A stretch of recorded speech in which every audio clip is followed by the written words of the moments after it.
قابیل اور حابیل، حسد کا انجام۔ آج ہم آپ کو دو بھائیوں کی کہانی سنائیں گے، ایسی کہانی جو قرآن نے سنائی تاکہ دل کی آنکھیں کھلیں۔ ایک بھائی اللہ کا محبوب بن گیا اور دوسرا حسد کی آگ میں جل کر تباہ ہو گیا۔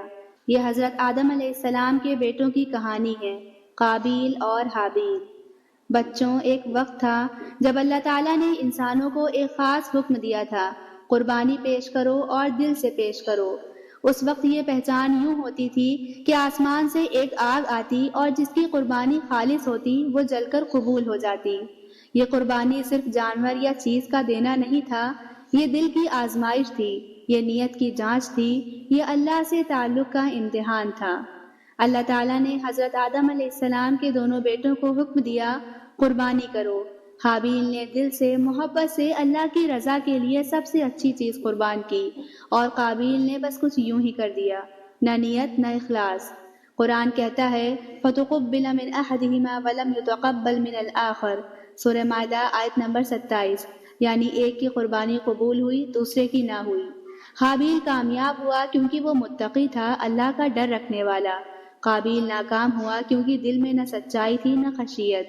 اللہ تعالیٰ نے فرمایا انما یتقبل اللہ من المتقین، سورہ مائدہ آیت نمبر 27، یعنی اللہ صرف پرہیزگاروں کی قربانی قبول کرتا ہے۔ حسد کی آگ۔ جب قابیل نے دیکھا کہ اس کی قربانی قبول نہیں ہوئی تو دل میں آگ لگ گئی، آگ حسد کی۔ اس نے اپنے بھائی سے کہا لَأَقْتُلَنَّكَ، سورہ مائدہ آیت نمبر 27، یعنی میں تجھے ضرور قتل کر دوں گا۔ مگر حابیل نے نرمی سے جواب دیا انی اخاف اللہ رب العالمین، سورہ مائدہ آیت نمبر 28، یعنی میں اللہ سے ڈرتا ہوں جو تمام جہانوں کا رب ہے۔ پہلا قتل، ظلم کا آغاز۔ لیکن حسد نے قابیل کے دل پر پردہ ڈال دیا، رحم، عقل، بھائی چارہ سب ختم، اور قابیل نے کر دیا ایک ایسا کام جس سے زمین کا دامن بھی کانپ گیا۔ فقتلہ، سورہ مائدہ آیت نمبر 30، یعنی اس نے اسے قتل کر دیا۔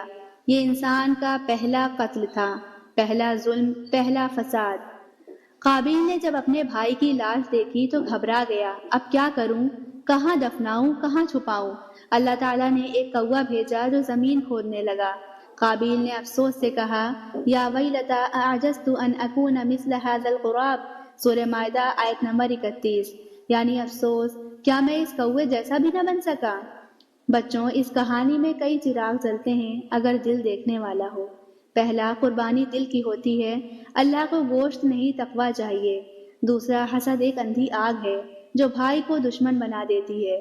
تیسرا، نرمی اور اللہ کا خوف انسان کو بچا لیتے ہیں۔ چوتھا، ظلم کا انجام پچھتاوا ہے۔ سوچو بچوں، اگر کبھی تمہیں ایسا لگے کہ کسی کو تم سے زیادہ مل رہا ہے، تعریف، انعام، تو دل کو حسد سے بچانا یہی آزمائش ہے۔ اور اگر تم کبھی اللہ کے لیے کچھ دو تو نیت خالص رکھنا، کیونکہ اللہ صرف متقیوں کا عمل قبول کرتا ہے۔ یا اللہ، ہمارے دلوں کو حسد سے پاک فرما، ہمیں حابیل جیسا صابر اور نیک بنا، اور ہمیں قابیل جیسے انجام سے بچا۔ آمین۔ السلام علیکم ورحمۃ اللہ وبرکاتہ۔